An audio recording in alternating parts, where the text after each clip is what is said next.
Bruce is asking, what was your favorite time of testing exploratorily?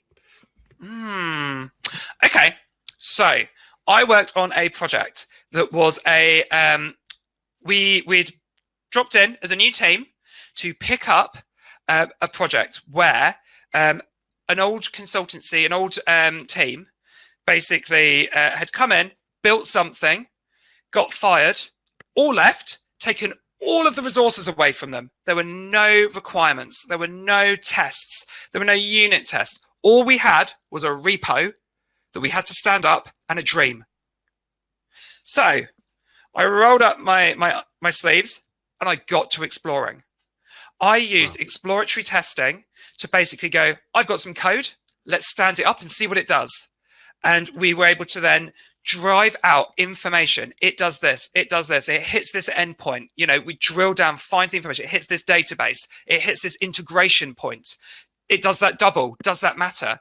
And I was working like hand in hand with the developers that were standing up the environment and trying to patch it up and fix it, as well as a product owner who was sat at the other side of me that I was constantly turning to after my chest charters and going, right, here's what it does. Which of these do you want? Which of these do you not want?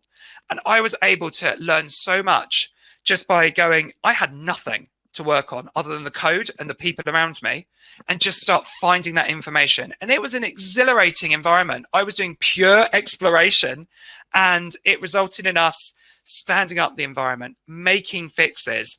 I found out some really nasty stuff about WebSocket connections that were falling over that I'd never seen before. I started using a really cool tool, if you're on a Windows machine, called Clumsy. If you look up Clumsy networking tool, it's a really cool tool that will allow you to throttle networking, drop packets like no one's business, and start to find out what will happen in bad bandwidth, because we started to use this tool. I think we started using it in the Bahamas, and the Wi-Fi was a bit spotty. So we had to know what happened if bits of information were getting lost. So I just went in hard to find out information. I talked earlier about pairing with developers to start putting breakpoints into code to find out what's happening, to step through services. That's when I was doing that as well. So yeah, brilliant stuff. That's probably the best thing that I did it, that I've done exploratory testing, to be honest with you. It was on that project that I first coined. No, that wasn't the first project I coined it, but it was a project where I very much got involved in using Ramon the testing otter at that point as a way of building up everybody's spirits, in a way of sharing like my thanks for people. I'd send little pictures of Ricky B, you're not being bullied. We give you nicknames because we care.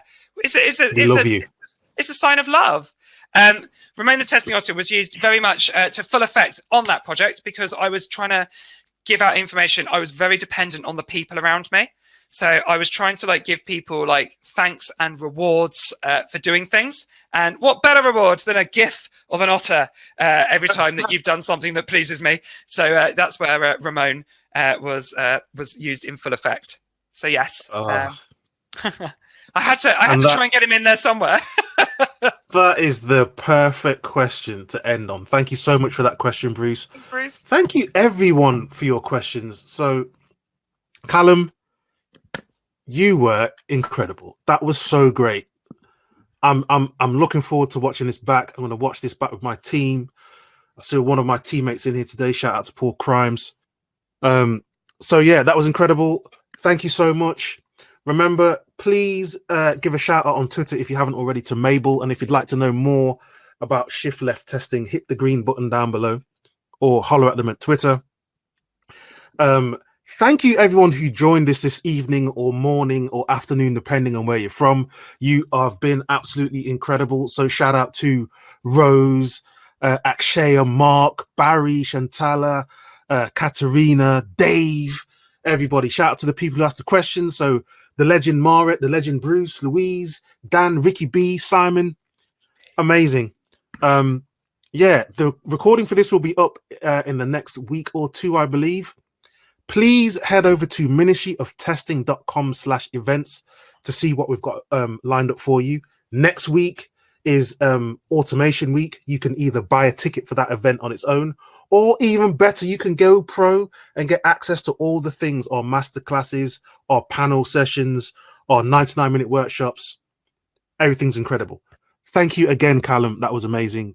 You're amazing. Your shirt is amazing. Ramon is amazing. And that is it. So we will bid you farewell and have a great rest of your day. Until next time, take it easy, people. Bye.